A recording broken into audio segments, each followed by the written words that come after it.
Kaya please, GMC, wag naman sana natin baliwalain yung ganito. Nakaraan pa yan, sinabi ko na. July 8 matatapos. Yung due date nila. So nag-meeting kami nakaraan, humirit ulit ng another 1 month. Ang problema mga kababayan, pag hirit nila ng 1 month, walang gumagawa. Nasabi nyo, isang buwan matatapos doon sa hirit ninyo. Pero nababalita naman na marami naman silang tanggap. Pero sana naman, wala naman yung pakialam sa tanggap nila, pero doon sa usapan naman sana, may tao sana. Palapalandra pa dito yung mga pintuan. Siyempre magasgas-gasgas na yung tiles. Ganito na.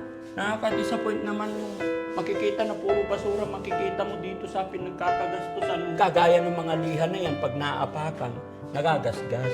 At the same time, sana may nakikita akong taong gumagawa para matapos.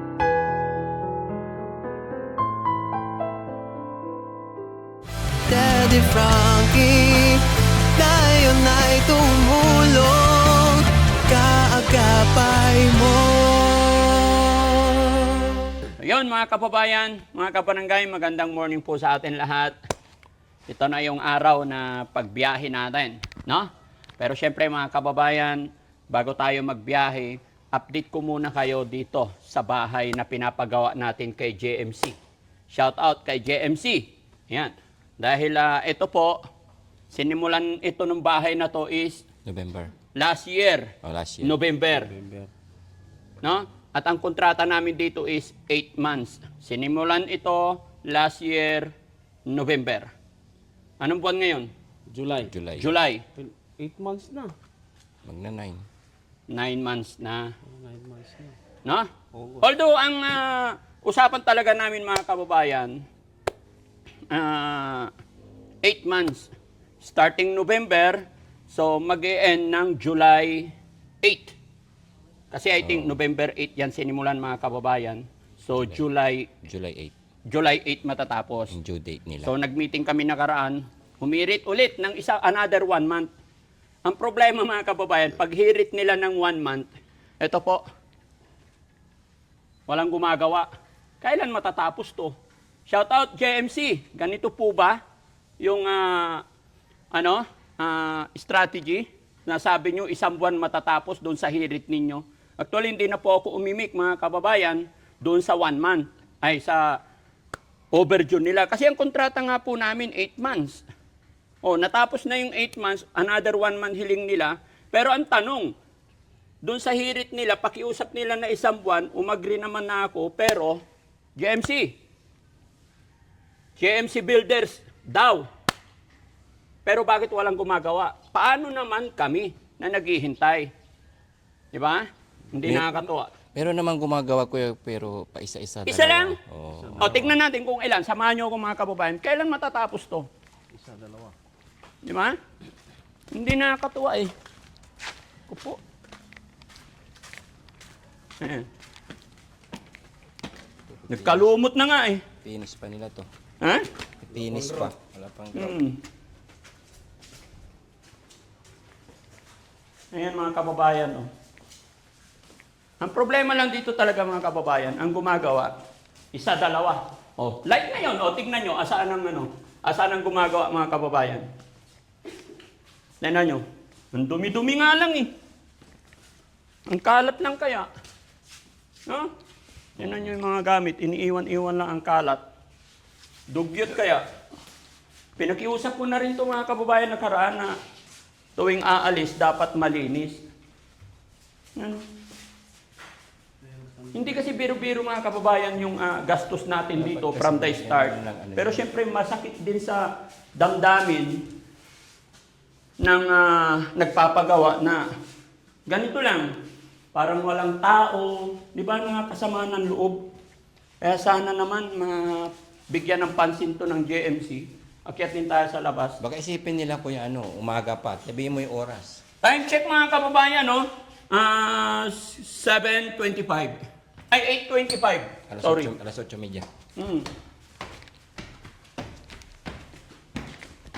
8:25 po ng umaga mga kababayan. Kaya ako'y nananawagan sa JMC kasi meron tayong kontratang 8 months.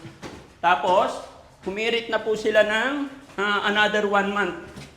Pero ganito, Walang taong gumagawa. Pinakiusap ko na po ito na lagyan naman ng tao. Ang ganda-ganda pa naman ng usapan natin mga kababayan. Maganda naman sa maganda, pero ang problema, ayan nagiging tambakan na lang ng basura to Pakabutin pa to ng Hindi matatapos to ng isang buwan, kuya, palugit. Ha? Hindi matatapos yung isang buwan. Kita na Buti man ng December to December. Ilang months na lang.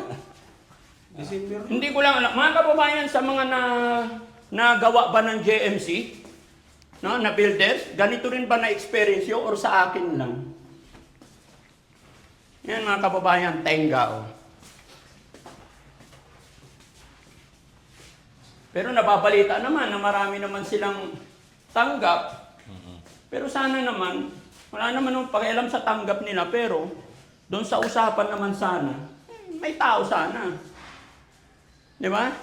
O, sana yung gumagawa, Jong, na sinasabi mo? Yan, sa gilid, may napansin ako sa gilid. May isa? Tingnan natin. Sa pintura Ah? ang gumagawa. Paint! Oo. Pero yung mga about dito sa mga Ito. iba, Hagdan. mga ganito, walang Oo, dito, gumagawa. electrical. Dito. Oo. Mga salamin, wala pa. Kagaya dito, dapat maayos na to. Hindi kung may tao sana, walang problema Ang problema, humirit na sila ng isang buwan, pero wala namang gumagawa. Ito kasi hindi sakop ng pintor to, dapat may Gumagawa na Oo, dito. oo. Yung pintor, maintindihan Men, natin yan. hindi sakop ng pintor or what, hindi natin problema yun. Sila ang may problema, maglagay sila ng taong gagawa dito. Diba? Wala pang mga drought to yun. Ito, pipinish pa yung mga yan. Ano masasabi niyo mga kababayan? Paki-comment nga dyan sa mga nagpapagawa din sa JMC kung sa akin lang ba to o ganyan talaga sila na makipag-transaction. Kasi nakaraan, 1 week ago, nag-message na ako sa kanila Pati dun sa tao nila nagpupunta dito, parang walang naririnig no? Di ba sinabi ko rin sa iyo, ipakiusap mo na? Sinabi ko naman na kay Sir Daniel, sabi nila, sasabihin ko. Yun naman sinabi sa akin. Kaya please, GMC, wag naman sana natin baliwalain yung ganito. Nakaraan pa yan, sinabi ko na. Gusto ko, pag umaalis yung mga tao, magwalis naman linisin. Kasi hindi po biro-biro yung expenses natin dito. Natatandaan nyo yung sinabi ko nung nagsimula tayo. Hindi ako tumawad sa transaction kontrata natin. Diba? Full paid na tayo dito Yung 30% na lang ang kulang nito. Tama ba, Jong? 30% na lang ang ibibigay yon upon turnover, yun na lang po. We almost done sa bayad nito. Pero bakit ganun? Walang tao. Siyempre, nakaka-disappoint naman. Kumbaga, kaya tayo nagpagawa, di ba? Every week, uuwi ako dito, titignan ko, walang nangyayari, walang pagbabago. Tingnan mo, kuya. So, tignan natin mga kababayan yung Mga upos ng sigarilyo nandito sa floor mo. Ha? Mga upos ng sigarilyo nasa floor. Nagkakakalawang na nga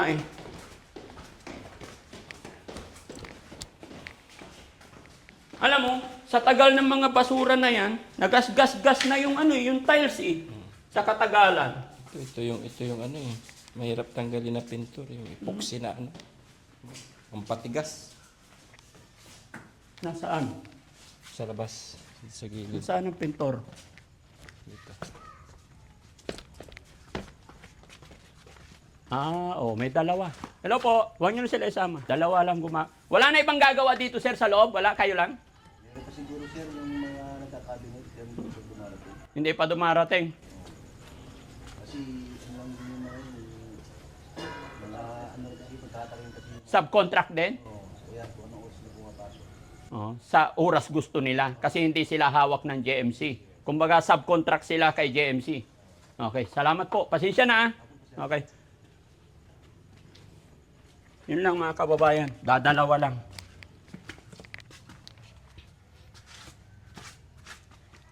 Hindi kakayanin to ng isang buwan. Ha? Hindi kakayanin na isang buwan. Kabalabalandra pa dito yung mga pintuan. Siyempre magasgas-gasgas na yung tiles. Ganito na. Nakaka-disappoint naman yung makikita na puro basura, makikita mo dito sa pinagkakagastusan mo. Hindi po biro-biro yung ginastos natin dito mga kababayan. Ilang taon natin pinag-ipunan.